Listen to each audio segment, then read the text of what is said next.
নবীর মধ্যে অন্য আরেকটি হাদিসের মধ্যে নবীজি বলেন, যে ব্যক্তি মসজিদে নববীর মধ্যে 40 ওয়াক্ত নামাজ আদায় করবে, কয় ওয়াক্ত?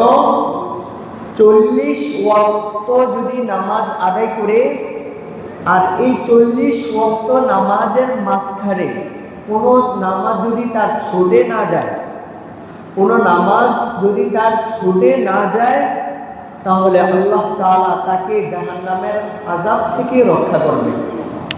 এক নম্বর হচ্ছে জাহান্নামের আযাব থেকে তাকে বাঁচিয়ে রাখবেন।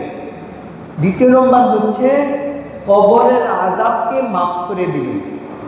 তৃতীয় নম্বর হচ্ছে মুনাফিকের খাতা থেকে তার নামকে উঠিয়ে নেবেন। এটা হচ্ছে মসজিদে নববীর নামাজ আদায় করা ফজিলত। নববীর মধ্যে অন্য আরেকটি হাদিসের মধ্যে নবীজি বলেন, যে ব্যক্তি মসজিদে নববীর মধ্যে 40 ওয়াক্ত নামাজ আদায় করবে, কয় ওয়াক্ত?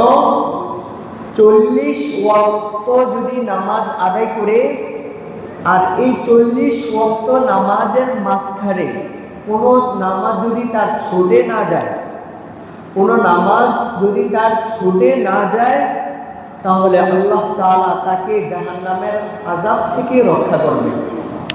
এক নম্বর হচ্ছে জাহান্নামের আযাব থেকে তাকে বাঁচিয়ে রাখবেন। দ্বিতীয় নম্বর হচ্ছে কবরের আযাবকে মাফ করে দিবেন।